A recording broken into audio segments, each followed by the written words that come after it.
دنیا کے سب سے بڑے اور ایماندار انویسٹر آپ کے والدین ہیں۔ یہ ایسے انویسٹر ہیں جو اپنے بچوں پر 3 طرح کا سرمایہ خرچ کرتے ہیں۔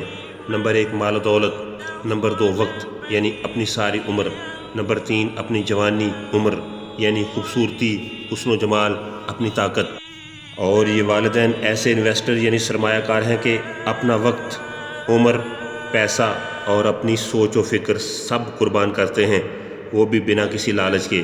انہوں نے کبھی یہ نہیں سوچا کہ جس پر وہ انویسٹ کر رہے ہیں کیا وہ انہیں آگے جا کر کوئی فائدہ پہنچائے گا کہ نہیں۔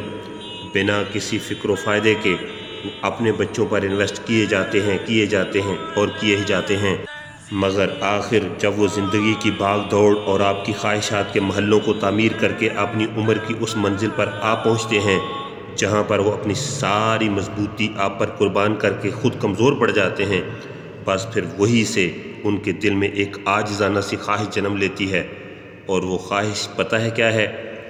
کہ جس طرح ہم نے اپنے بچوں کے کمزور اور لڑکھڑاتے قدموں کو مضبوطی بخشی، ان کا ہاتھ تھام کر انہیں چلنا سکھایا، انہیں پیار و محبت اور شفقت سے پالا، بالکل اسی طرح ہمارے بچے بھی ہمارا سہارا بنے۔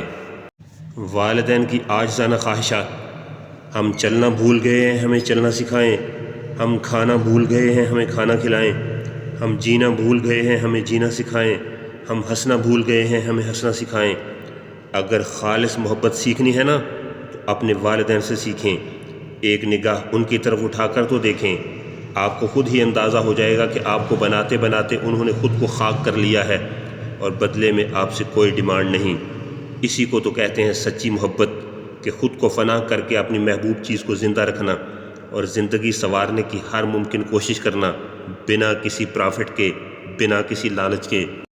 خدا را اپنے والدین کی قدر و قیمت کو پہچانیں، ان کی قدر کریں، ان سے محبت کریں، انہیں اپنا وقت کے جس کی انہیں سب سے زیادہ ضرورت ہے انہیں دیں۔ ان کے بار بار سوال کرنے یا پوچھنے کی عادت سے اکتائیں مت، یہ ان کا حق ہے اور آپ کا فرض کہ وہ آپ کی زندگی اور ذات کے ہر پہلو سے باخبر رہیں اور آپ کو غلط رستے پر جانے سے روکیں۔ اپنے والدین کی روک ٹوک کو برا نہ جانیں بلکہ ایک نعمت سمجھیں، کیونکہ وہ آپ کو ان ٹھوکروں اور برے تجربات سے محفوظ رکھنا چاہتے ہیں کہ جن سے وہ خود گزر چکے ہیں۔ لہٰذا جیسے وہ بچپن میں آپ کے 10 بار سوال کرنے پر بنا کسی شکن کے مسکرا کر جواب دیتے تھے، بالکل اسی طرح آپ کا بھی یہ امتحان اور فرض ہے کہ بنا کسی شکن کے مسکرا کر ان کے 100 بار پوچھنے پر مسکرا کر جواب دیں۔ جب بھی دعا کے لیے ہاتھ اٹھائیں سب سے پہلے اپنے والدین کے حق میں دعا کریں، انشاءاللہ تعالیٰ آپ کی سب دعائیں قبول ہو جائیں گی۔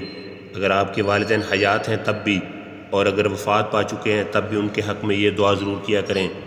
اور رب ارحمہما کما ربیانی صغیرا، اپنے والدین کے ساتھ اللہ کے حکم کے مطابق پیش آئیں۔ حکم ہوا اور تمہارے رب نے حکم فرمایا کہ اس کے سوا کسی کی عبادت نہ کرو اور ماں باپ کے ساتھ اچھا سلوک کرو۔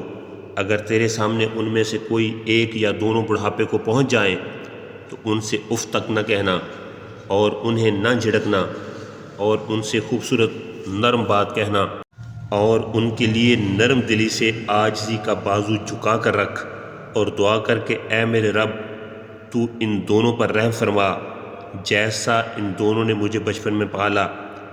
اللہ پاک ہمیں ہمارے والدین سے محبت کرنے والا اور فرما بردار بنائے، آمین۔ آپ سے درخواست ہے کہ یہ تحریر اپنے بچوں کو ضرور پڑھائیں، خواہ آپ کے بچے خود والدین بن چکے ہیں۔ جزاکم اللہ خیرا کثیرا۔